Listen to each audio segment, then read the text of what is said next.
Hello everyone. States of matter का आज हम लोग डिस्कस करने वाले हैं आइडियल गैस इक्वेशन और उसके बेसिस पर जितने भी आपको न्यूमेरिकल्स आ सकते हैं उन सभी के बारे में हम लोग डिस्कशन करेंगे। ढेर सारे न्यूमेरिकल सॉल्व करेंगे, टेक्स्ट बुक के भी और एक्स्ट्रा भी, ठीक है। साथ ही में हम लोग Dalton's law of partial pressure भी आज ही डिस्कस करेंगे। तो चलिए शुरू करते हैं और देखते हैं आइडियल गैस इक्वेशन से।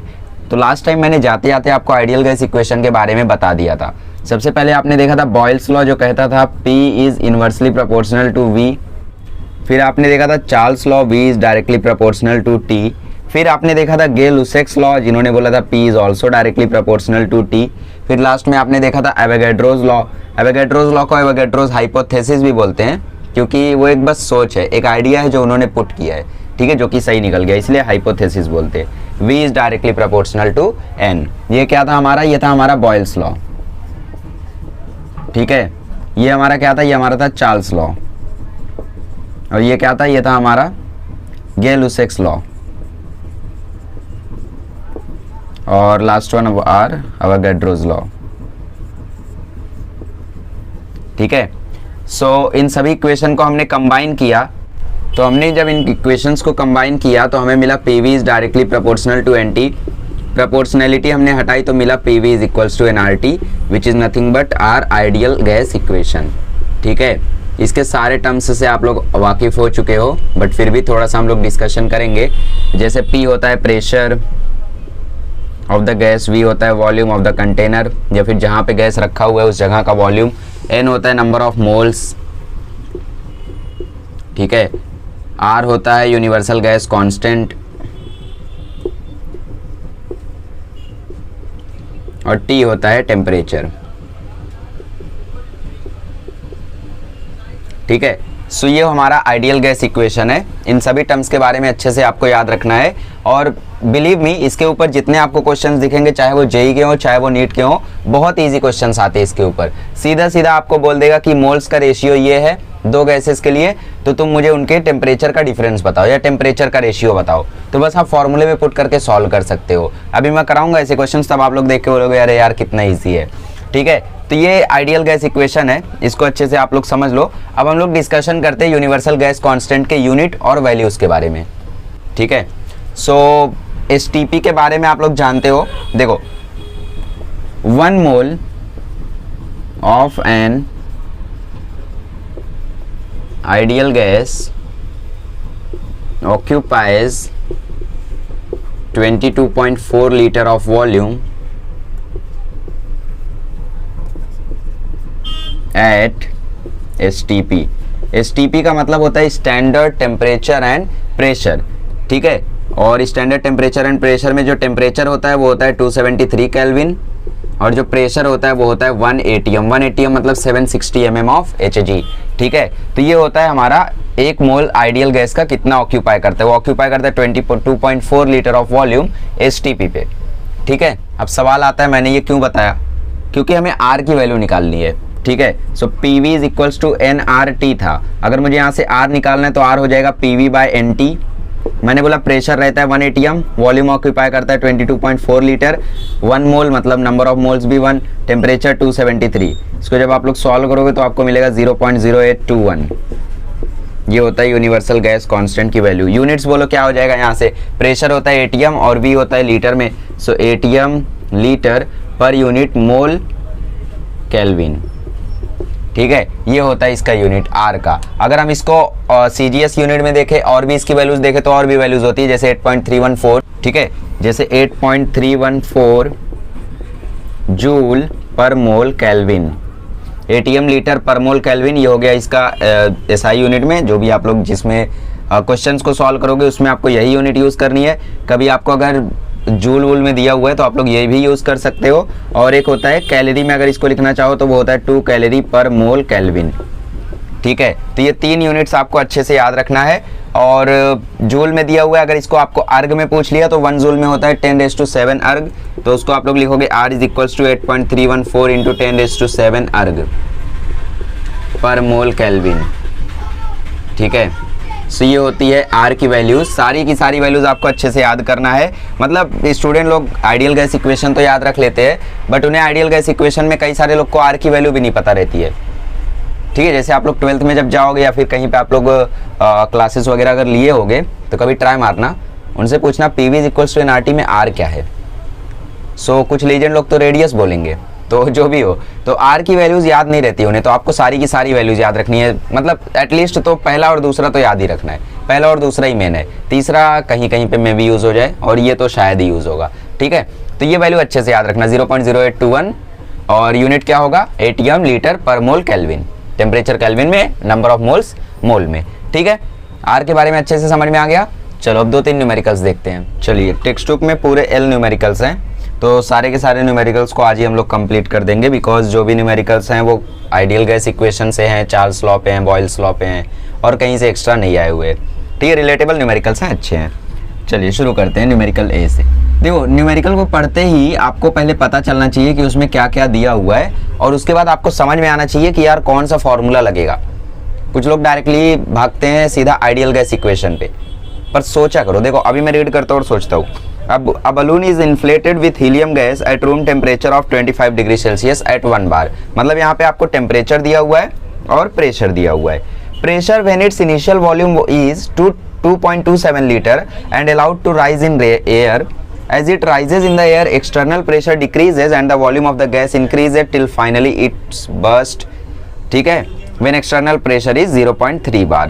What is the limit at which the volume of the balloon can stay inflated? मतलब यहाँ पे एक बलून है, बलून में प्रेशर बढ़ाया जा रहा है और प्रेशर जब 25 डिग्री टेम्परेचर था तो वहाँ पे प्रेशर था एक बार। जब उसका इनिशियल वॉल्यूम 2.27 लीटर था तो वहाँ पे जैसे जैसे उसका मतलब जैसे जैसे वो ऊपर जा रहा था वैसे वैसे एक्सटर्नल प्रेशर घट रहा था। ठीक है, और वॉल्यूम कैसा हो रहा था, इंक्रीज हो रहा था। कैसे, याद करो, प्रेशर घटा वॉल्यूम बढ़ा, प्रेशर घटा वॉल्यूम बढ़ा। कौन सा लॉ याद आया, प्रेशर घटा वॉल्यूम बढ़ा, बॉयल्स लॉ। यहीं से जवाब मिल गया आपको। Finally it burst when external pressure is 0.3 बार। मतलब जब एक्सटर्नल प्रेशर 0.3 बार पहुंच गया तो वो फूट गया। तो लिमिट क्या है, कितने प्रेशर तक, कितने वॉल्यूम तक उसको हम लोग फुला सकते हैं कि वो इन्फ्लेटेड रहे, फटे ना। ठीक है, वॉल्यूम आपसे पूछा हुआ है। मतलब यहाँ पे सीधा सीधा आपका लगेगा Boyle's law. So according to Boyle's law, according to Boyle's law P1V1 is equals to P2V2। ठीक है, तो इनिशियल वॉल्यूम कितना था 2.27 और इनिशियल प्रेशर कहता था 1 बार। ठीक है, फाइनल वॉल्यूम कितना हुआ, कितने पे ये बर्स्ट हो गया वो हमसे पूछा हुआ है। फाइनल प्रेशर कितना हुआ था 0.3 बार। ठीक है, तो 0.3 इंटू V2, तो सीधा सीधा आंसर है। देखो V2 is equals to 2.27 upon 0.3। तो ये देखो 2 2 4 7 11 हो रहा है। 11 मतलब नीचे 3 है तो ये डायरेक्टली तो डिवाइड नहीं होगा, बट डिवाइड करके देखते हैं। मल्टीप्लाई बाय 10 कर देते हैं ऊपर नीचे। मल्टीप्लाई बाय 10 करोगे तो ये आ जाएगा 22.7 अपॉन 3। अब कैंसिल कर दो 7 पॉइंट, यहाँ पे 1 जाएगा तो 5, फिर वहाँ से 2 बचेगा तो 6, फिर वहाँ से 2 बचेगा तो 6, तो 7.56666 आएगा। तो इसीलिए इसको ऐसा लिख दिया 7.567 लीटर। सीधा सीधा आंसर है। देखो कुछ था ही नहीं इसमें। मतलब क्वेश्चन में आप लोगों को समझना था कि क्वेश्चन कहना क्या चाहता है, क्योंकि यहाँ पे टेम्परेचर भी दे दिया था। तो टेम्परेचर दे देता है तो कई सारे लोग को लगता है यार कहीं यहाँ पे चार्ल्स लॉ ना लग जाए या फिर गैलुसेक्स लॉ ना लग जाए ना, सोचने लगती है पब्लिक। तो यहाँ पे आप लोगों को एक कंडीशन दी हुई थी, as it rises in the air external pressure decreases and the volume of the gas increases. तो प्रेशर यहाँ पे घटा है और वॉल्यूम बढ़ा है, तो वहीं से आपको समझ में आना चाहिए कि यहाँ पे बॉयल्स लॉ लगेगा। ऊपर आप लोग गिवन डेटा वगैरह करके लिख लेना। चलो बी वाला करते हैं। बी वाले में क्या बोला है, a syringe has a volume of 10 centimetre cube. मतलब यहाँ पे एक सिरिंज है इंजेक्शन जिसका वॉल्यूम कितना है 10 सेंटीमीटर क्यूब है। सो वॉल्यूम यहाँ पे दिया हुआ है 10 सेंटीमीटर क्यूब। क्वेश्चन में बोला है प्रेशर है उस समय 1 atm, तो प्रेशर भी यहाँ पे दिया हुआ है 1 atm। फिर क्वेश्चन में बोला है अगर आप उसको प्लग करेंगे, plug the end so that the no gas can escape and push the plunger down, what must be the final volume to change the pressure to 3.5 atm। मतलब सिरिंज को जैसे ही आप लोग खींचोगे उसमें गैस जाएगी और जब आप लोग उसको फिर से पुश करोगे तो वहां से गैस निकल जाएगी। तो यहाँ पे पूछा है कितना वॉल्यूम वहां पे रखा जाए कि जो प्रेशर है उसको 3.5 atm बना दिया जाए 1 से। ठीक है, मतलब फाइनल प्रेशर कितना कर दिया जाए 3.5 एटीएम और कितना वॉल्यूम रखा जाए वही आपका क्वेश्चन है। तो आई थिंक आप समझ गए हो। P1 V1 दिया है, P2 V2 P1 P2 V1 दिया है, V2 निकालना है। तो अकॉर्डिंग टू बॉयल्स लॉ सीधा सीधा आंसर है। देखो कोई लॉजिक नहीं है, बस बड़े बड़े क्वेश्चन लिखे हैं तो आपको देख के लगता है यार क्या लगेगा। सो P1 V1 is equals to P2 V2। P1 कितना है 1, V1 कितना है 10, P2 कितना है 3.5, V2 कितना है पता नहीं। तो V2 आ जाएगा देखो 10/3.5। अब इसको कुछ लोग लॉग से करते हैं, कर सकते हो, कोई दिक्कत नहीं है। लॉग से क्या करते हैं हम लोग, यहाँ पे लॉग और एंटी लॉग ले लेते हैं, इसको लिख देते हैं log 10 माइनस log 3.5। log 10 की वैल्यू 1 होती है, log 3.5 को हम लोग लॉग बुक से निकालते हैं जिसकी वैल्यू 0 पॉइंट समथिंग होती है, तो उससे भी कर सकते हो, कोई दिक्कत वहाँ पे नहीं है। सो V2 देखो आ जाएगा 100/35। मैंने ऊपर नीचे 10 से मल्टीप्लाई कर दिया तो पॉइंट रिमूव हो गया। अब कैंसिल करोगे इसको तो ये आ जाएगा 20/7। अब ये आंसर आ जाएगा आपका 3 पॉइंट समथिंग, मतलब 20 कैसा है 7 से 21 7 से डिवाइड होता है, तो 20 मतलब जस्ट उससे कम। तो 7 2 जा 14 और फिर 6 बचेगा तो 7 8 जा 56, फिर 7 5 जा 35। तो इसको राउंड फिगर करके यहाँ पे 2.9 सेंटीमीटर क्यूब लिख दिया गया है। तो सीधा सीधा देखो आंसर है, कुछ है ही नहीं इन क्वेश्चंस में, बस बड़े बड़े लिखे हैं तो आपको लगता है यार क्या है ये क्वेश्चन। ठीक है, चलो आगे बढ़ते हैं। चलिए सी रीड करिए। सी वाला तो क्वेश्चन भी छोटा है, देखते ही समझ में आ जाएगा आपको। The volume of a given mass of a gas at 0 degree Celsius is 2 decimetre cube. मतलब यहाँ पे आपको वॉल्यूम दिया हुआ है 2, ठीक है, और टेम्परेचर आपको 0 डिग्री सेल्सियस दिया हुआ है, बट इसको आप लोग 0 डिग्री सेल्सियस नहीं लिखोगे, क्या लिखोगे 273.15 kelvin. Actually 273.15 is the accurate value. जैसे हम लोगों को एमसीक्यू में एक बार क्वेश्चन आया था कि 273 केल्विन की वैल्यू डिग्री सेल्सियस में कितनी होगी, तो हम लोग तो एकदम मतलब कॉन्फिडेंस है, फुल कॉन्फिडेंस है 0 डिग्री सेल्सियस लिखे थे। बाद में पता चला गलत है, क्योंकि 0 डिग्री सेल्सियस की वैल्यू 273.15 होती है, ठीक है, तो इसकी वैल्यू होगी -0.15 डिग्री सेल्सियस। तो ऐसे छोटे मोटे क्वेश्चन मतलब हम लोग सोच रहे थे यार ये क्या क्वेश्चन आ गया, बाद में पता चला यार लॉजिक था। तो बोर्ड में आप लोग जब करोगे तो 273.15 ही रखना, ठीक है, बाकी एंट्रेंस लेवल पे आप लोग 273 रख के ही करोगे तो ही बेटर होगा। बट हाँ, बोर्ड में भी कुछ टीचर्स अलाउ करते हैं, तो अपने कॉलेज पे देख लेना कैसा है, तो उसके हिसाब से सॉल्व करना। खैर ये भी ठीक है, 273 भी। फिर बोला है calculate the new volume of the gas at constant pressure when temperature is increased by 10 degree Celsius. मतलब अब नया टेम्परेचर कितना हो गया, 10 डिग्री सेल्सियस बढ़ा दिया गया, मतलब वो हो गया 283 केल्विन। 0.15 बताओ, मुझे चक्कर आ जाएगा कैलकुलेट करने में वरना, ठीक है। तो कितना प्रेशर होगा वो आपसे पूछा हुआ है, प्रेशर कैलकुलेट न्यू वॉल्यूम। अच्छा न्यू वॉल्यूम मतलब V2 आपसे पूछा है एट कांस्टेंट प्रेशर। बताओ प्रेशर किस में कांस्टेंट रहता है, चार्ल्स लॉ में, और चार्ल्स लॉ में V किसके प्रोपोर्शनल होता है, T के, ठीक है। तो सीधा सीधा तो आंसर हो गया। अकॉर्डिंग टू चार्ल्स लॉ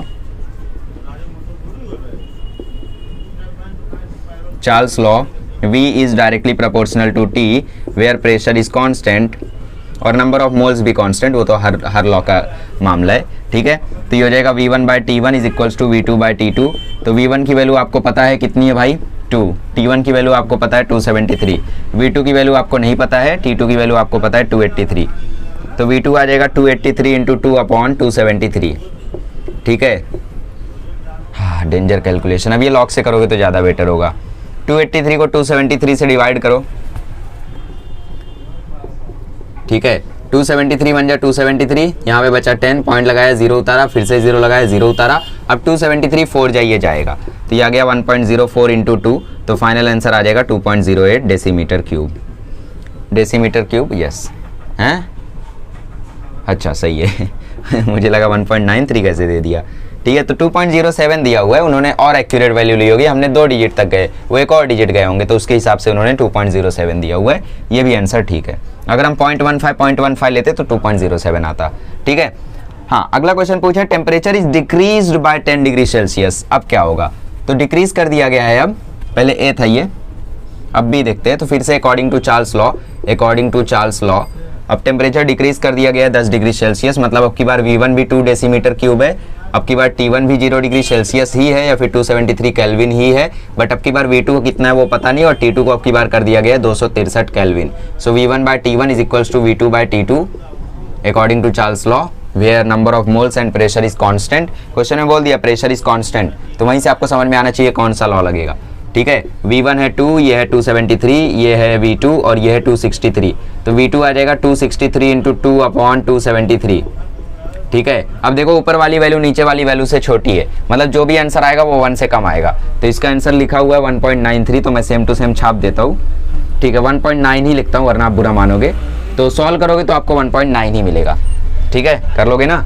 चलो अगला क्वेश्चन करते हैं, चलिए डी करते हैं। डी में देखो बोला है हॉट एयर बलून, ये क्वेश्चन काफी फेमस है। Hot air balloon has a volume of 2800 metre cube, मतलब यहाँ पे आपको V1 दिया हुआ है 2800 मीटर क्यूब। ठीक है, कोई दिक्कत नहीं है। एट 99 डिग्री सेल्सियस, मतलब T1 आपको दिया हुआ है 99 डिग्री सेल्सियस, या फिर इसको आप केल्विन में लिखोगे तो 273 से जोड़ दो तो ये आ जाएगा, ठीक है 372, वेल डन, तो 372 केल्विन। ठीक है, अब देखो सेकंड स्टेटमेंट क्या बोलिए, सेकंड स्टेटमेंट बोलिए what is the volume if the air cools to 80 degree Celsius. मतलब यहाँ पे बोला है हॉट एयर बलून का वॉल्यूम इतना है 99 डिग्री सेल्सियस पे। अब दूसरी कंडीशन बोली अगर उतना ना हो के 80 डिग्री सेल्सियस कूल हो जाए, मतलब टेम्परेचर 80 डिग्री सेल्सियस और बढ़ जाए। ठीक है, मतलब T2 कितना होगा, T2 होगा 80 डिग्री सेल्सियस, और अगर इसको केल्विन में लिखना चाहो तो वो होगा 273 प्लस 80 दैट इज 353 केल्विन। ठीक है, और V2 आपको पूछा हुआ है, तो फिर से वही कहानी अकॉर्डिंग टू चार्ल्स लॉ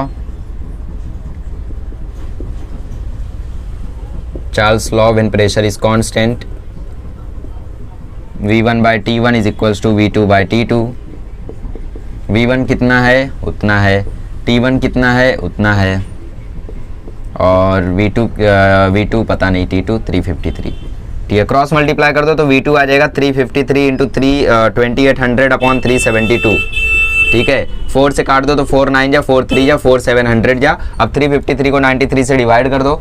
ठीक है, 353 को अगर 93 से आप डिवाइड करोगे तो 93 4 जा, नहीं 3 जा करते, 3 ज़्यादा बेटर होगा, 279 आएगा आई थिंक, यस 279। ठीक है, तो अब कैंसिल कर दो तो ये 4 हो गया, 13 में से 9 गया 4, 14 में से 7 गया 7 बचा, और ये 3 पॉइंट तो ये आ गया 0, और 93 6 जा आई थिंक ये होगा 7 जा।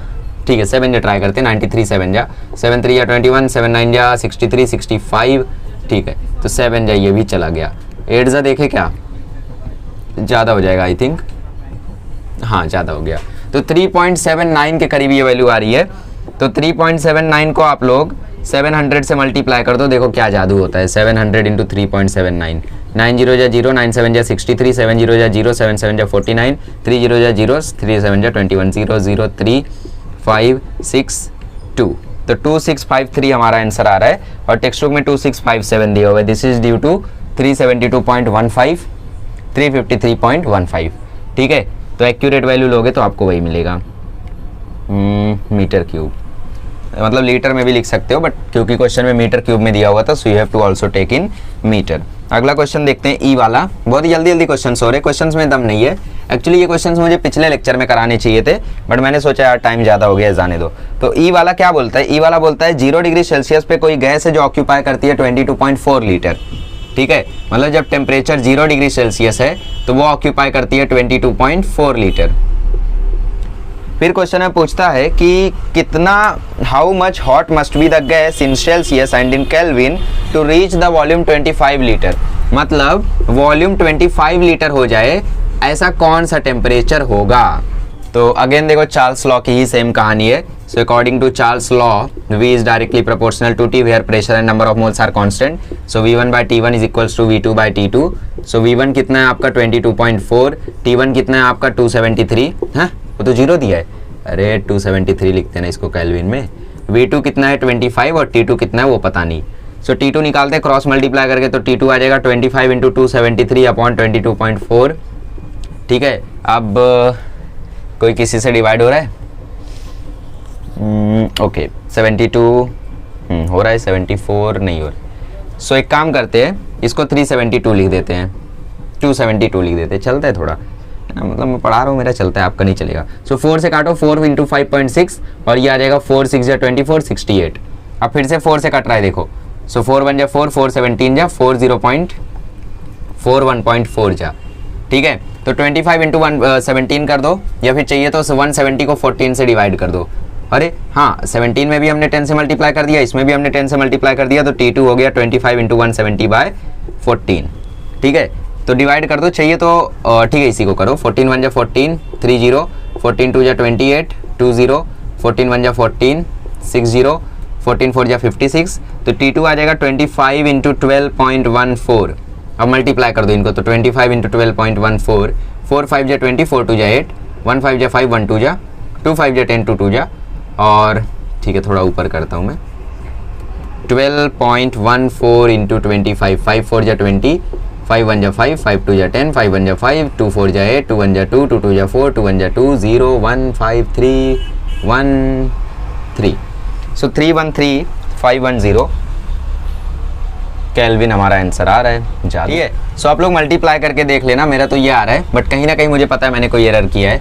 आई थिंक इसी में किया होगा। 5 4 जा 20, 5 1 जा 5, 7 आ गया, 5 2 जा 10, 5 0 6 आ गया, 2 4 जा 8, 2 1 जा 2, 2 2 जा 4, 2 1 जा 2, तो यह 0 5 3 10 3। ठीक है, कुछ इशू होगा, बट कैलसी से मैंने करके देखा तो इससे करेक्ट आंसर आ रहा है।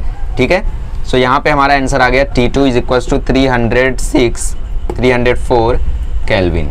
अब इसको सेल्सियस में लिखना है, तो सेल्सियस में कन्वर्ट कर दो, कितना हो जाएगा सेल्सियस में? सेल्सियस में हो जाएगा 31 डिग्री सेल्सियस। ठीक है, कैलकुलेशन एक बार ट्राई कर लेना। आई थिंक इन्होंने लॉग से किया है, इसीलिए इनका ऐसा आंसर आया है, थोड़ा सा चेंज होता है। ठीक है, चलिए F वाला करते हैं। चलिए क्वेश्चन नंबर F। अब यहाँ से आइडियल गैस इक्वेशन के क्वेश्चन है। बोल 20 litre container holds 0.650 mole of helium gas. ही नहीं है वो, जैसे क्लास में कई सारे लोग को जब क्वेश्चन रीड कराया जाता था तो उन तो बोलते थे ही गैस एट 37 डिग्री सेल्सियस। अरे भाई वो हीलियम है। ठीक है, 37 degree Celsius at a pressure of 628.3 bar, what will be the new pressure inside the container if the volume is reduced to 20 liter, temperature is increased by 177 degree Celsius and 1.25 mole of additional helium gas was added to it. Initially condition कैसी थी देखते हैं। Initially number of moles थे 0.650, temperature था 37 degree Celsius. सही में, तो इसका केल्विन में कितना हो जाएगा 310 केल्विन। ठीक है, और प्रेशर कितना था? प्रेशर था 628.3 बार, राइट। और अंदर कितना नया प्रेशर अब आ जाएगा, मतलब आपसे प्रेशर पूछे फाइनल वाला। सो फाइनल कंडीशन देखते हैं। फाइनली P2 बोलते हैं उसको, तो P2 कितना हो जाएगा वो आपसे पूछा है। T2 आपको बोला है कि टेम्परेचर जो है 177 डिग्री सेल्सियस बढ़ा दिया गया। ठीक है, इतने में से बढ़ाया गया या 0 में से? टेम्परेचर पहले 37 डिग्री सेल्सियस बढ़ाया गया था, अभी 177 डिग्री सेल्सियस बढ़ा दिया गया है। तो 177 प्लस 273 कितना आ जाएगा? ये हो गया 80। 280 में अगर हम 170 जोड़े so it will be 350 kelvin. ठीक है, 1.25 एडिशनल मोल्स उसमें डाल दिए गए, मतलब इतने ऑलरेडी थे, अब इसमें और डाल दिया गया 0.65 प्लस 1.5। सो ये कितना आ जाएगा? ये आ जाएगा 2.15 हैं सही में। 0.650 प्लस 1.5 1.25 सॉरी 1.25। तो वही तो मैं सोच रहा था कि भाई इतना ज़्यादा मोल्स कैसे। तो 0.091, सो 1.9 मोल्स अब हो गए N2 में। सही में 0.65 में जोड़ोगे यस उतना ही आएगा। ठीक है, तो नया प्रेशर आपसे पूछा हुआ है, तो लगा दो real gas ideal gas equation. P2 V2 is equals to N2R T2। R तो कांस्टेंट है ना, सो P2 की वैल्यू आ जाएगी N2R T2 अपॉन V2। तो फॉर्मूला क्या आ जाएगा, यहाँ से वैल्यूज डाल दो। P2 is equals to N2 कितना है? N2 है 1.9, R कितना है 0.0821, T2 कितना है 350। ओ सॉरी, बहुत बड़ी गलती होने से बच गई, 450 है। तो फाइनल वॉल्यूम यहाँ पे कितना हो जाएगा? फाइनल इनिशियली तो 20 लीटर था, बाद में उसको डिक्रीज कर दिया गया 12 लीटर पे, तो फाइनल आ गया 12। ठीक है, अब देखो ये 3 से जा रहा है, 3 4 जा 3 150 जा, फिर देखो कोई 4 से जा रहा है क्या? आई थिंक 150 चला जाएगा। ठीक है, सो 4 3 जा 12, 7 जा 28, 37.5 आ गया। तो 37.5 को आप 0.0821 और 1.9 से मल्टीप्लाई कर लो, आपको आंसर मिल जाएगा। ठीक है, जो भी आपको आंसर मिलता है, आई थिंक टेक्स्ट बुक में गलत आंसर दिया हुआ है, क्योंकि मैं यहाँ पे देख सकता हूँ कि 37.5 को जब 2 से मल्टीप्लाई कर दोगे तो 740 के राउंड जाएगा, और 740 के राउंड को जब आप लोग इससे मल्टीप्लाई कर दोगे तो वो 600 के आसपास आएगा, 6 से 5000 के बीच में। बट यहाँ पे आंसर 4000 में दिया हुआ है, तो वो आंसर गलत है। जो भी आपका आंसर आएगा वो यहाँ पे लिख लेना एटीएम में, ठीक है। जी क्वेश्चन में बोलता है nitrogen gas is filled in a container of volume 2.32 litre, मतलब यहाँ पे वॉल्यूम दिया हुआ है 2.32 लीटर। फिर बोलता है एट 32 डिग्री सेल्सियस, मतलब टेम्परेचर दिया है 32 + 273 विच इज नथिंग बट 315। सही में? यस, कोई शक? 315। फिर बोलता है 4.7 एटीएम प्रेशर, मतलब प्रेशर है 4.7 एटीएम। फिर क्वेश्चन में बोलता है calculate the number of moles of the gas, तो PV is equals to nRT, N is equals to PV/RT, RT नहीं रहे RT। P कितना है यहाँ पे? P 4.7 है, V कितना है यहाँ पे? 2.32, R कितना है? 0.0821, और T कितना है यहाँ पे? 315। अब ये इतना मुश्किल काम आपको ही करना है, ये मुझसे नहीं होगा, ठीक है, कर लेना आप लोग। चलो आगे बढ़ते हैं। चलिए क्वेश्चन नंबर H देखते हैं। H क्वेश्चन है, बोला है एट 25 डिग्री सेल्सियस एंड 760 mm ऑफ Hg pressure a gas occupies 600 ml of volume, what will be its pressure at the height where temperature is 10 degree Celsius and volume of the gas is 640 ml। ठीक है, तो यहाँ पे आपको final pressure पूछा हुआ है, तो इनिशियली कंडीशन क्या क्या दी है वो लिख लेते हैं। इनिशियली आपको टेम्परेचर दिया है 25 डिग्री Celsius which is nothing but 298 kelvin, pressure आपको दिया हुआ है 760 mm, वॉल्यूम आपको दिया है 0.6 लीटर, नहीं भी कन्वर्ट करोगे तो भी चलेगा, ठीक है। 0.6 लीटर यहाँ पे ना लिख के 600 मिलीलीटर ही लिखो, कैलकुलेशन में आसानी होगी। सो इसको 1111 नाम दे दो इनिशियल्स को।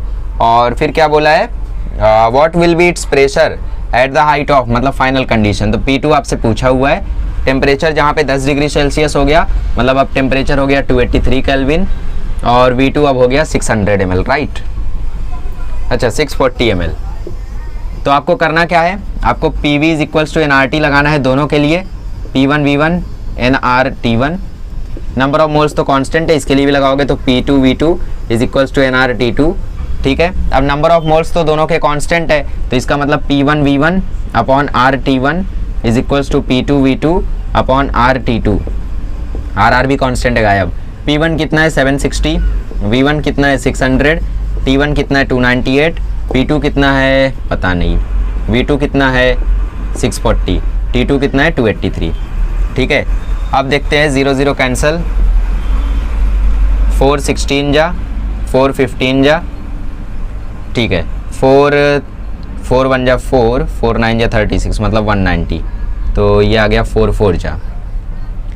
और क्या कर सकते हैं, क्रॉस मल्टीप्लाई कर दो, ज़्यादा मत करो अब, ठीक है। सो P2 की वैल्यू आ जाएगी 190 इंटू 15 इंटू 283 अपॉन 4 इंटू 298, ठीक है। और कुछ कैंसलेशन नहीं, अब मेरे बस का नहीं है ये, अब ये आप करोगे ठीक है इतना कर सकते हो ना, कर लेना। तो यहाँ पे पार्शियल प्रेशर वाला जो क्वेश्चन है वो डेल्टन्स लॉ के हिसाब से होगा, जैसे आई वाला, तो उसको हम लोग अवॉइड करते हैं। जे के आप लोग खुद से कर लेना, बहुत ईजी है। एल वाला भी ईजी है, बट नंबर ऑफ मॉलिक्यूल्स पूछे तो बता देता हूँ, आइडिया दे देता हूँ कैसे करेंगे। नंबर ऑफ मॉलिक्यूल्स पूछा है मिथेन के, जिसका वॉल्यूम दिया है 0.5, वॉल्यूम आपको दिया हुआ है 0.5, टेम्परेचर आपको दिया हुआ है 300 केल्विन, चलो टेम्परेचर तो सीधा सीधा दे दिया, ये अच्छा है। प्रेशर आपको दिया हुआ है 2.0 इंटू 10⁻12 किलो पास्कल, बहुत बढ़िया। और देखो ये आपको किलो पास्कल में दिया हुआ है, तो इसको पास्कल में कन्वर्ट करेंगे तो 2 इंटू 10⁵ पास्कल, ठीक है। ये हो गया आपका प्रेशर। और फिर आपको यहाँ पे टेम्परेचर भी दिया हुआ है, सब कुछ दिया हुआ है, तो इक्वेशन लगा दो, PV is equals to nRT, तो N आ जाएगा PV/RT, P है 2 इंटू 10⁵, V है 0.5, R की वैल्यू यहाँ पे आप 8.314 रखोगे क्योंकि यूनिट्स उसके साथ मैच कर रहे हैं, ठीक है। यहाँ पे प्रेशर आपको mm ऑफ Hg या फिर बार में नहीं दिया हुआ है, यहाँ पे आपको प्रेशर पास्कल में दिया हुआ है, तो जब भी प्रेशर पास्कल में दे तो आप लोग 8.314 वाली वैल्यू यूज़ करोगे, नोट करके लिख लो चाहिए तो। टेम्परेचर है 300, 2 इंटू 0.5 होता है 1, और 1 इससे मल्टीप्लाई होकर यही बचा, तो 10⁵, 10⁵ को मैं ऐसा लिख देता हूँ 150, और नीचे है 8.314 इंटू 300। अब देखो 0000 कैंसिल, ठीक है। अब 8 3 जा होता है 24, और 8.3 इंटू 3 करोगे तो अराउंड वो 25 आएगा, ओके, सो 25 को आप लोग 1000 से अगर डिवाइड करोगे तो n की वैल्यू आपको 40 मिल जाएगी, और n की वैल्यू 40 मिल गई तो 40 को आप लोग एवोगाड्रोस नंबर से मल्टीप्लाई कर दो 6.022 इंटू 10⁻23। तो इसका आंसर यहाँ पे आपको दिया हुआ है 24, मतलब 2.4 इंटू 10⁻25 आ जाएगा। समझ में आया? एक्चुअली आंसर 24 आएगा, बट 24 इंटू 10⁻23 है, ठीक है। एक्चुअली 240 आएगा। देखो आंसर आपका आया 240 इंटू 10⁻23, बट कैसा न्यूमेरिकल में एक रूल होता है कि आपको पॉइंट को एक नंबर के बाद रखना है। तो यहाँ पे पॉइंट था, पॉइंट पीछे आएगा तो ये हो जाएगा 2.4, 2 नंबर पीछे आया तो 2 पावर बढ़ जाएगी, ठीक है। अगर 2 नंबर आगे जाता तो 2 पावर घट जाती, 2 नंबर पीछे आया तो 2 पावर बढ़ जाएगी। तो 2.4 इंटू 10⁻25 इसका आंसर हो जाएगा। ओके, कर लिया हमने बहुत सारे क्वेश्चंस? नहीं, प्रीवियस ईयर क्वेश्चन बाकी है, चलो वो भी करते हैं। चलिए, तो इतने क्वेश्चंस के बाद अब आपको आइडिया लग गया होगा कि कैसे क्वेश्चंस को अप्रोच करते हैं। चलिए, सो एक प्रीवियस ईयर क्वेश्चन था, उसके लिए आपको एक कंसेप्ट बताना पड़ेगा। एक्चुअली 3 कंसेप्ट्स हैं अभी, ठीक है। एक तो वेसल्स के बारे में, और दूसरा आपका बैरोमीटर के बारे में, और फिर last one Dalton's law of partial pressure. So Dalton's law of partial pressure पे भी क्वेश्चंस करेंगे। सबसे पहले देखो, अगर कोई ओपन वेसल है, ठीक है, अगर आपके पास कोई एक ओपन वेसल है तो उसमें क्या कंडीशन होती है। किसी ओपन वेसल में अगर गैस रखी हुई है तो वहां पे वॉल्यूम कांस्टेंट रहेगा ही, ऑब्वियस सी बात है, ठीक है। वहां पे नंबर ऑफ मोल्स जो होंगे वो वेरिएबल होंगे, क्योंकि वेसल कैसा है, ओपन है, तो वहां पे नंबर ऑफ मोल्स कांस्टेंट नहीं रहेंगे, और प्रेशर भी कैसा रहेगा, कांस्टेंट रहेगा, ठीक है। ओपन वेसल में प्रेशर कांस्टेंट रहता है, वॉल्यूम कांस्टेंट रहता है, पर नंबर ऑफ मोल्स वेरिएबल होते हैं। ये मैं आपको इसलिए बता रहा हूँ क्योंकि अगर बाई चांस कभी आपको क्वेश्चन आया तो वहां पे कई सारे लोग खुद ही से मान लेते हैं यार नंबर ऑफ मोल्स तो कांस्टेंट है, तो दोनों साइड के नंबर ऑफ मोल्स को काट दो। मतलब जैसे उन्होंने real gas ideal gas equation लगाया, PV is equals to nRT, suppose 2 लोग के लिए लगाया 1 1 1 1 1 1 1 2 2 2 2 2 2 2, तो उन्होंने बोले यार नंबर ऑफ मोल्स और R तो कांस्टेंट रहता है तो इसको काट दो। नहीं, वहां पे देखना पड़ेगा आपको, अगर वो ओपन वेसल है तो वहां पे ऐसा नहीं करना है आपको, वहां पे नंबर ऑफ मोल्स कैसे होंगे, वेरिएबल होंगे। हाँ, अगर कोई क्लोज्ड वेसल है तो वहां पे कंडीशन अलग होगी, ठीक है। वहां पे वॉल्यूम कांस्टेंट रहेगा ही, वहां पे नंबर ऑफ मोल्स भी कांस्टेंट होंगे, पर वहां पे प्रेशर वेरिएबल रहेगा, ये भी ध्यान रखना। प्रेशर क्यों वेरिएबल रहेगा, क्योंकि वेसल क्लोज्ड है, गैसेस के मॉलिक्यूल रैंडम मोशन कर रहे हैं, अंदर धाम धूम धड़ाम धूम बहुत चल रहा है, ठीक है। तो प्रेशर वहां पे वेरिएबल रहता है, बट ओपन वेसल में प्रेशर कांस्टेंट रहता है। क्यों? क्योंकि वेसल ओपन है, वहां पे प्रेशर बन ही नहीं पाता है। अरे भाई साहब, जैसे आपको एक क्लास में बंद कर दिया जाए और बोल दिया जाए आज छुट्टी 10 घंटे बाद होगी, तो कैसी हालत होगी, हालत एकदम खराब होगी। बट आपको अगर बोल दिया जाए कि आपकी जब मर्जी है आप जा सकते हो, तो कैसा रहोगे आप लोग, कांस्टेंट रहोगे। ओपन वेसल ना, मतलब क्लास में बोल दिया जाए कि जब भी आप लोग जाओ छुट्टी लेके जा सकते हो, तो आप कांस्टेंट रहोगे। बट अगर बोल दिया जाए कि आज क्लास आप 10 घंटे बाद ही घर पे जा सकते हो, तो आपकी हालत खराब हो जाएगी, प्रेशर वेरिएबल हो जाएगा, ठीक है। सो यही था ओपन वेसल और क्लोज्ड वेसल का कंसेप्ट। अब इसके ऊपर एक PYQ देखते हैं जेई का। चलिए, अब ये क्वेश्चन देखिए आप लोग, ये क्वेश्चन है जेई 2019 का, और ऐसे क्वेश्चंस आते रहते हैं, ठीक है। सो ओपन वेसल के बारे में यहाँ पे बोला है 27 डिग्री सेल्सियस पे उसको हीट किया गया, मतलब टेम्परेचर है यहाँ पे 300 केल्विन, हमेशा आपको 27 ही दिखाई देगा, वहाँ पे ऐसा हार्ड वैल्यू नहीं लेते कि लॉग वॉक करना पड़े, वैसे भी लॉग बुक अलाउड नहीं होती जेई नीट में, ठीक है, ठीक है। अब नंबर ऑफ मोल्स इसमें से 2/5 बाहर चले गए, तो मान लेते यार initially number of moles n रहे होंगे, अभी इसमें से 2/5 बाहर चले गए, तो अभी कितने बचे, अभी बचे 3/5 ऑफ n1। इनिशियली जो नंबर ऑफ मोल्स थे वो थे n1, अब n1 में से 2/5 बाहर निकल गए, मतलब सपोज 1 था, 1 में से 2/5 बाहर निकल गया, तो बचा कितना 3/5, तो वही यहाँ पे बोला है। अब हमारा आइडियल गैस इक्वेशन क्या है, PV is equals to nRT, but open vessel का केस यहाँ पे दिया हुआ है, यहाँ पे दिया हुआ है ओपन वेसल, तो ओपन वेसल में V कांस्टेंट रहता है, P कांस्टेंट रहता है, तो मतलब PV तो कांस्टेंट हो गया, R तो कांस्टेंट है ही है, तो मतलब यहाँ पे हम लोगों का ओपन वेसल के लिए इक्वेशन आ जाएगा N1T1 is equals to N2T2। रट लो, अच्छे से लर्न कर लो इसको, ओपन वेसल के लिए, ओपन वेसल के लिए एकदम अच्छे से इसको रट लो, N1T1 is equals to N2T2। तो यहाँ पे PVR तो कांस्टेंट हो गया, तो यहाँ पे यही इक्वेशन लगा दो, N1T1 is equals to N2T2। N1 कितना है, N1, T1 कितना है 300, N2 कितना है 3/5 ऑफ N1, T2 कितना है वही पता करना है, तो N1 N1 कैंसल, 300 जा कैंसिल, 5 को 100 से मल्टीप्लाई कर दो तो T2 आ गया 500 केल्विन, खत्म। ऑप्शन डी यहाँ पे करेक्ट है। समझ में आया कंसेप्ट? ओपन वेसल है तो वहाँ पे वॉल्यूम और प्रेशर कांस्टेंट रहता है, एन वेरिएबल रहता है, तो यहाँ के लिए सीधा सीधा आपको ये इक्वेशन लगाना है कभी भी ओपन वेसल दिख जाए तो। अच्छा, क्लोज्ड वेसल के लिए क्या इक्वेशन रहेगा फिर? PV is equals to NRT है, ठीक है, तो यहाँ के लिए इक्वेशन रहेगा P1 T1 is equals to P2 T2, क्योंकि n तो यहाँ पे कांस्टेंट है, V भी यहाँ पे कांस्टेंट है, तो NVR कांस्टेंट हो गया, तो यहाँ के लिए इक्वेशन रहेगा P1 T1 is equals to, sorry उल्टा लिख दिया मैंने, यहाँ के लिए इक्वेशन रहेगा P1 by T1 is equals to P2 by T2, इसको ऐसा बोल सकते हो P1 T2 is equals to P2 T1। ये इक्वेशन आपको याद कर लेना है क्लोज्ड वेसल के लिए, कभी भी क्वेश्चन में दिया हो तो। अगर कुछ बोला ही नहीं है, सीधा गैस वैस बोला है, तो सीधा आप लोग आइडियल गैस इक्वेशन लगाना, PV is equals to NRT। अगर वो क्लोज्ड वेसल बोल दिया तो ये, ओपन वेसल बोल दिया तो ये। अब कुछ लोग सोच रहे हैं यहाँ पॉन में कैसे आया, देखो VNRT कांस्टेंट है तो T इसके नीचे जाएगा ना, तो P1 बाई T1। पिछली बार क्या था? PV कांस्टेंट था और कौन वेरिएबल था? N वेरिएबल था और T वेरिएबल था, तो N और T मल्टीप्लाई में है, इसलिए N1 T1 is equals to N2 T2 आया। बट अब की बार ये लोग डिवाइड में जाएंगे तो ऐसा आया, लर्न कर लेना इसको अच्छे से। चलो अब सीखते हैं बैरोमीटर के बारे में। चलिए अब बात करते हैं बैरोमीटर के बारे में। बैरोमीटर क्या है, यूज किस लिए होता है? ठीक है, बैरोमीटर एक डिवाइस होता है, ठीक है, कुछ ऐसा आपको दिखाई देगा बैरोमीटर, मतलब इतना बेकार भी नहीं दिखाई देगा, बहुत अच्छा दिखाई देगा आपको। और ये यूज किया जाता है प्रेशर ऑफ गैसेस को डिफाइन करने के लिए, मतलब मेजर करने के लिए, ठीक है। We measure pressure of gases with barometer. Barometer की हेल्प से हम लोग क्या करते हैं? गैसेस का प्रेशर को मेजर करते हैं, ठीक है। तो यहाँ पे आप लोगों ने शायद इसको देखा होगा, फिर यहाँ पे वैल्यूज लिखी हुई होती है, तो ये वैल्यू जहाँ तक जाती है उसके हिसाब से हम बोल देते हैं कि भाई इसकी वैल्यू यहाँ तक है, ठीक है। बट यहाँ पे एक दिक्कत होती है कि जब बैरोमीटर प्रेशर को मेजर करता है तो वहाँ पे मेजरमेंट के दौरान आप लोग जानते हो हवा में कई सारी चीज़ें होती है, ऑक्सीजन, नाइट्रोजन, कार्बन डाइऑक्साइड के अलावा यहाँ पे वाटर वेपर नाम की भी चीज़ होती है। तो जब भी हम लोग यहाँ पे मेजर करते हैं, P ऑब्जर्व्ड, मतलब जो भी हम लोग मेजरमेंट लेते हैं बैरोमीटर से प्रेशर की, वहाँ पे प्रेशर ऑफ ड्राई गैस भी होता है प्लस प्रेशर ऑफ मॉइस्ट, मतलब ऐसा बोल सकते हो प्रेशर ऑफ वाटर वेपर भी होता है, ठीक है। प्रेशर ऑफ वाटर वेपर भी होता है और प्रेशर ऑफ ड्राई गैस भी होता है। तो P ऑब्जर्व्ड आखिर होता क्या? ये होता है P ऑब्जर्व्ड होता है मॉइस्ट गैस, मतलब मॉइस्ट गैस का प्रेशर कितना होता है वो होता है ये pressure.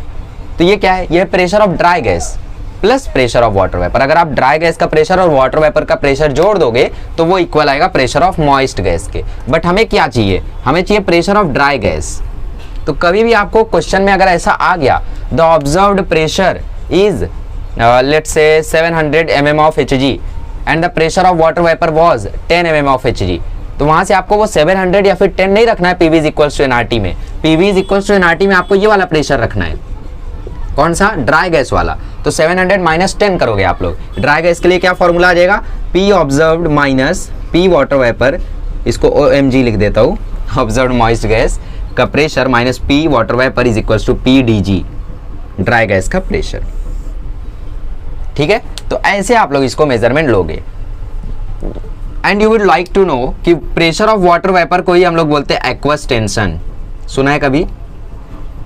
Surface tension, aqueous tension, ये सारे वर्ड्स बहुत चर्चा में रहते थे जब मैं 11th में आया था, ठीक है। तो सुना होगा आपने एक्वस टेंशन में भी। तो ये होता है हमारा एक्वस टेंशन, और एक्वस टेंशन के लिए कोई फॉर्मूला नहीं है, ये आपको दिया रहेगा वैल्यू, एग्जाम में वैल्यू विल बी गिवन, ठीक है। और एक्वस टेंशन जो है ये वाटर वेपर का मेजरमेंट है, वाटर वेपर के प्रेशर का। वाटर वेपर किस पे डिपेंड करता है? प्रेशर पे, सॉरी टेम्परेचर पे।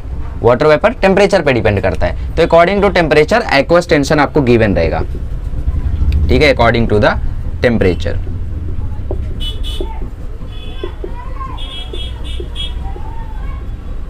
तो ये हो गया हमारा बैरोमीटर। समझ में आया अच्छे से? चलो आगे बढ़ते हैं और अब देखते हैं हम लोग डेंसिटी के बारे में। जैसे मैंने डेंसिटी ऑफ गैस आपको लास्ट लेक्चर में बताया था, बट उसके ऊपर न्यूमेरिकल्स भी कुछ आए हुए प्रीवियस ईयर में, तो उन्हें भी हम लोगों को डिस्कस करना है। चलिए अब देखते हैं हम लोग डेंसिटी ऑफ गैस के बारे में, थोड़ा सा डेरिवेशन देखते हैं, बिकॉज डेरिवेशन में भी आपको आ जाए कॉलेज में, ठीक है। फॉर्मूला तो मैंने आपको बता दिया था, PM/RT। But you would like to know कि ये फॉर्मूला आया कैसे। मैंने लास्ट लेक्चर में डिराइव नहीं किया था, बट जब मैंने प्रीवियस ईयर क्वेश्चंस उठा के देखे तो उसमें इसके ऊपर क्वेश्चंस थे, तो मैंने बोला थोड़ा डीप में आपको बताना चाहिए। ठीक है, सो देखो हमारा मेन आइडियल गैस इक्वेशन है PV is equals to nRT। ठीक है, कोई दिक्कत नहीं है, रहने दो। नंबर ऑफ मोल्स क्या होते हैं? नंबर ऑफ मोल्स होते हैं mass upon molar mass into RT। ये m अपना बड़ा वाला ही है, मोलर मास वाला ही। ठीक है, बाकी RT/PD आप लोग जानते हो। D क्या है? Density, absolute density. एक्चुअली ये एब्सोल्यूट डेंसिटी होती है। ठीक है, अब क्या करते हैं हम लोग? m को यहाँ करते, v को वहाँ करते। So PM is equals to m/m into RT। अब ये RT को भी यहाँ कर लो। So PM/RT is equals to m/v। ई का हुई गवा। अच्छा, v यहाँ पे जाएगा ना, ये वाला v यहाँ गया और ये वाला m यहाँ आया। ओके, सो ये वाला m यहीं रहा और ये हो गया v और ये। So mass upon volume is nothing but density. तो density is equals to PM/RT। यहाँ से आया है ये फॉर्मूला। अरे मास अपॉन वॉल्यूम डेंसिटी होती है ना, क्या इसमें सोच रहे हो इतना? तो यहाँ से आया है आपका ये फॉर्मूला। आई होप आपको समझ में आया होगा। अब मैं आपको इसके ऊपर एक क्वेश्चन करा देता हूँ। ठीक है, तब तक आप लोग नोट कर लो।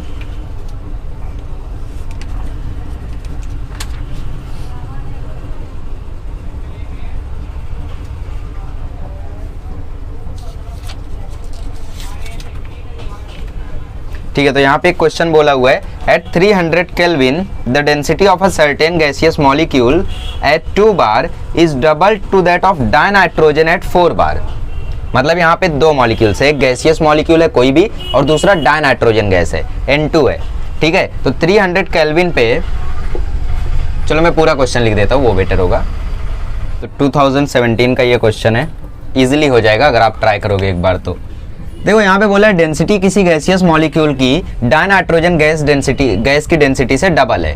लेट्स से जो गैसियस मॉलिक्यूल है उसको एक साइड लिखते हैं और डाइनाइट्रोजन को हम लोग एक साइड लिखते हैं, N2 मतलब डाइनाइट्रोजन गैस।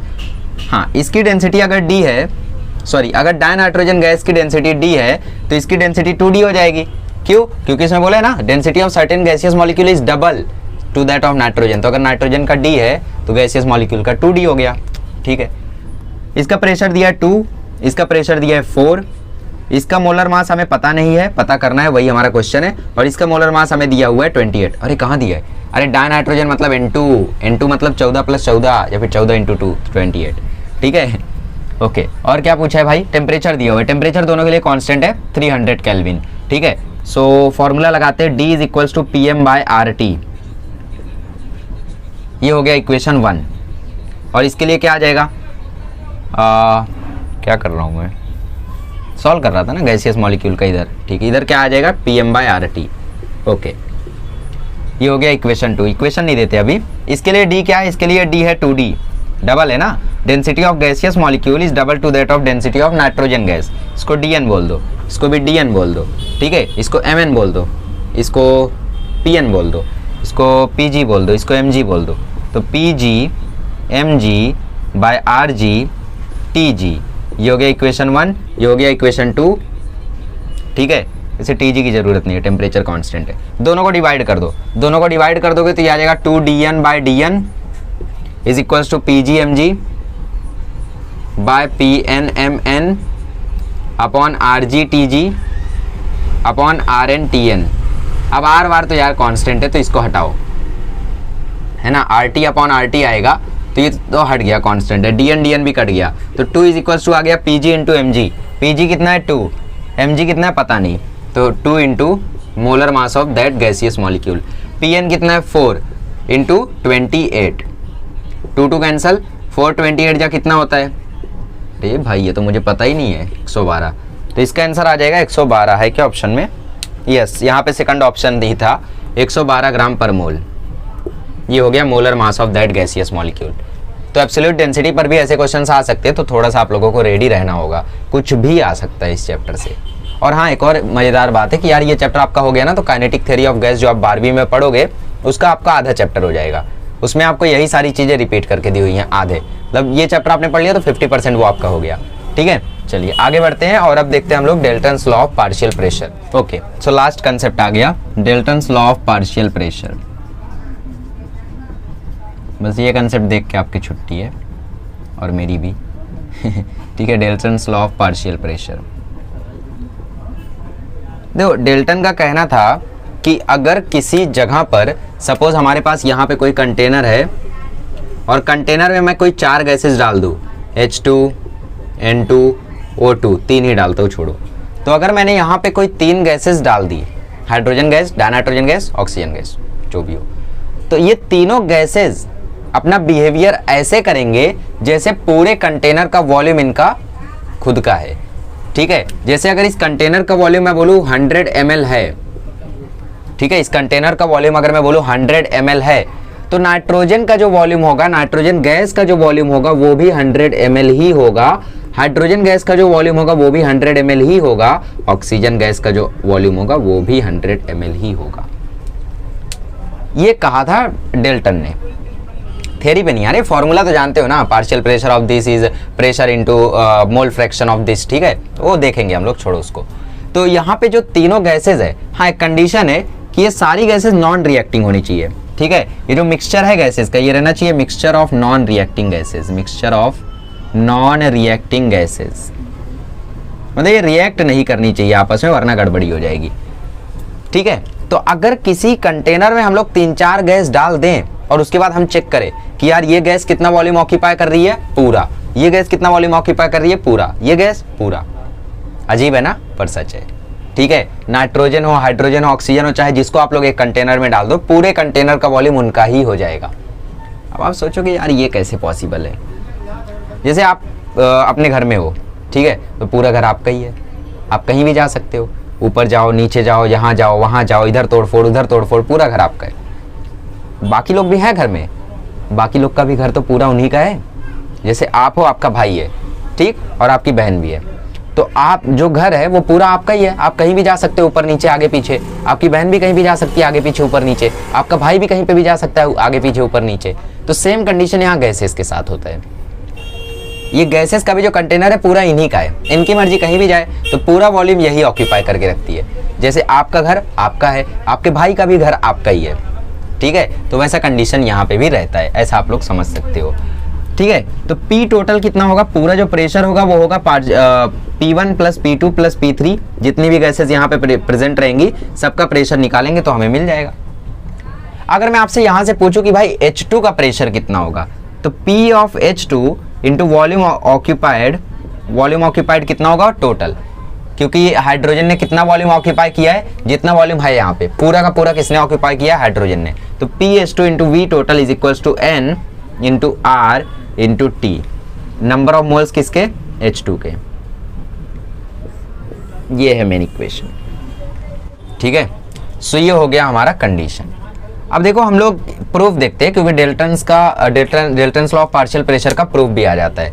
ठीक है, सो प्रूफ करते हैं हम लोग कि जो टोटल प्रेशर होता है, P टोटल जो होता है वो P1 प्लस P2 के इक्वल होता है। पहले ये हम लोग प्रूफ करते हैं। ठीक है, चलिए, सो हमें प्रूफ करना है PT is equals to P1 plus P2। ठीक है, तो कोई भी एक कंटेनर उठाते हैं हम लोग।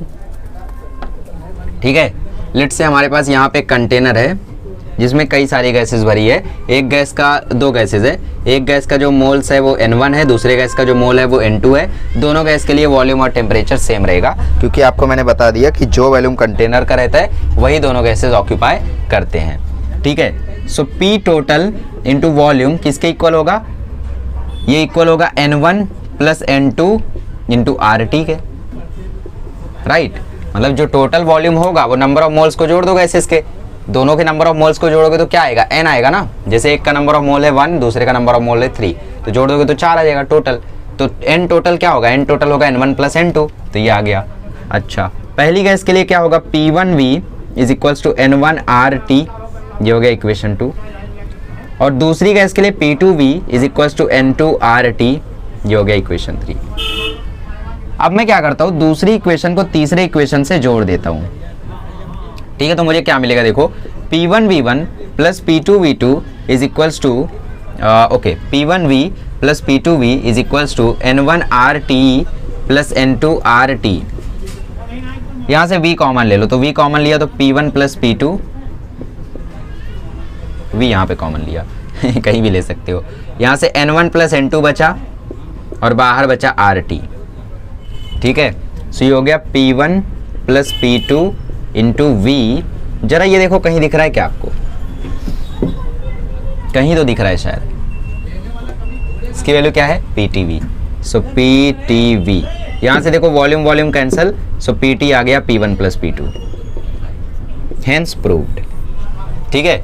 और कुछ था ही नहीं इसमें। दूसरा हमें मोल फ्रैक्शन वाला प्रूफ करना है, ठीक है। तो इसके लिए हम लोग क्या करते हैं, सेकंड वाले से फर्स्ट वाले को डिवाइड कर देते हैं, सेकंड वाले को फर्स्ट वाले से डिवाइड कर देते हैं, या फर्स्ट वाले को सेकंड वाले से डिवाइड कर देते हैं। तो इसको जब डिवाइड करेंगे तो देखो VV कैंसिल हो जाएगा, तो बचेगा P1 बाय PT, ठीक। और यहाँ बचेगा N1 RT upon N1 plus N2 और बाहर RT, ठीक है। तो यहाँ से देखो RT cancel, so P1 by P2 is equals to मिल गया N1 bye N1 plus N2। N1 bye N1 plus N2 को ही हम लोग मोल फ्रैक्शन बोलते हैं। तो P1 by PT is equals to mole fraction of first. First के मोल फ्रैक्शन को कैसे निकालते हैं? Number of moles of first upon total number of moles. Total number of moles is nothing but N1 plus N2। A का निकालना है तो number of moles of A upon number of moles of A plus number of moles of B. अब देखो P1 की value क्या आ जाएगी? P1 की वैल्यू आ जाएगी PT into mole fraction of first. ऐसे ही आप लोग जब थर्ड को फर्स्ट से डिवाइड करोगे तो P2 आ जाएगा PT into mole fraction of 2। समझ में आया? तो ये लॉ का ये इक्वेशन सबसे ज्यादा फेमस है, यही आपको हर जगह पे यूज करना है। बहुत सारे क्वेश्चंस आपको प्रीवियस ईयर में दिखेंगे इसके ऊपर, तो अच्छे से नोट कर लो, यही मेन फॉर्मूला है, ठीक है। Partial pressure of first is total pressure into mole fraction of first. Partial pressure of second is total pressure into mole fraction of second. तो इसके ऊपर क्वेश्चन है टेक्स्ट बुक में, वहां पे भी सॉल्व कर लेते हैं। चलिए, Dalton's law of partial pressure का एक बहुत ही बढ़िया क्वेश्चन उठाकर लाया हूं मैं, जेई का है, ठीक है, जेई 2007 का ये। उससे पहले एक नोट लिखवाना चाहूंगा मैं कि यार लिख लो अच्छे से, Dalton's law of partial pressure, पूरा लिखना आप, of partial pressure is only valid for non reacting gases. कभी आपको ऐसे गैसेस का मिक्सचर दे दिया जो कि रिएक्टिंग है, तो वहां पे आप लोग इसको नहीं लगा सकते, ध्यान रखना, ठीक है। तो नॉन रिएक्टिंग गैसेस पे ही ये लॉ वैलिड है, अगर रिएक्टिंग गैसेस आ गई तो ये वैलिड नहीं होगा। तो यहाँ पे आपको टेम्परेचर दिया हुआ है, क्या टेम्परेचर उसमें मैटर करता है? नहीं, तो उल्लू बनाने के लिए दिया हुआ है। ये दोनों के मास इक्वल है, कोई दिक्कत नहीं है। हम लोग क्या करते हैं, टोटल प्रेशर हमसे पूछा हुआ है, तो टोटल प्रेशर के लिए हमें पहले पार्शियल प्रेशर निकालना होगा। पार्शियल प्रेशर कितना होगा? पार्शियल प्रेशर तो हमें पता ही नहीं, राइट। ऑप्शंस में देखते हैं क्या क्या दिया हुआ है, तभी थोड़ा आइडिया मिलेगा, ठीक है। ऑप्शन में दिया है 1/2, 2/3, 1/3 इंटू 273 अपॉन 298। ये देखो जानबूझ के इन्होंने दिया है, क्योंकि यहाँ पे टेम्परेचर 25 है, तो उन्हें लगा होगा कि स्टूडेंट सोचेंगे ऐसा है, पर ऐसा नहीं होगा। A B C D, ठीक है। सो सबसे पहले हम लोग यहाँ पे मोल फ्रैक्शन ऑफ O2 निकालते हैं। मोल फ्रैक्शन ऑफ O2 आएगा number of moles of O2 upon number of moles of O2 plus number of moles of methane, ठीक है। तो number of moles of O2 क्या आएगा? Mass upon molar mass. मास तो हमें पता नहीं, मोलर मास कितना होता है ऑक्सीजन का? 32। ये भी वही आएगा x/32। ये आएगा x अपॉन 12 + 4 16, ठीक है। अब इसको 2 से मल्टीप्लाई कर दो तो ये हो जाएगा x/32 whole upon 3x/32। 32 cancel, सो ये आ जाएगा x/3x, तो ये आ जाएगा 1/3। तो मोल फ्रैक्शन ऑफ O2 कितना आ गया? 1/3।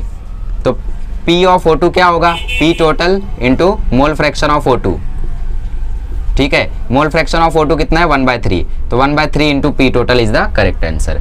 तो यहाँ पे fraction of the total pressure, यही आपसे पूछा गया था कि टोटल प्रेशर का कितना फ्रैक्शन O2 एक्सर्ट करेगा। तो टोटल प्रेशर का 1/3 फ्रैक्शन O2 एक्सर्ट करेगा, तो यहाँ पे डी ऑप्शन आपका करेक्ट हो जाएगा।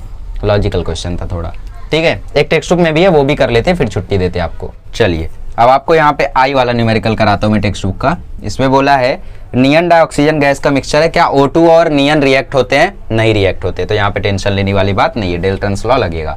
जिसमें से 70.6 ग्राम O2 है और नियन यहाँ पे 167.5 ग्राम है।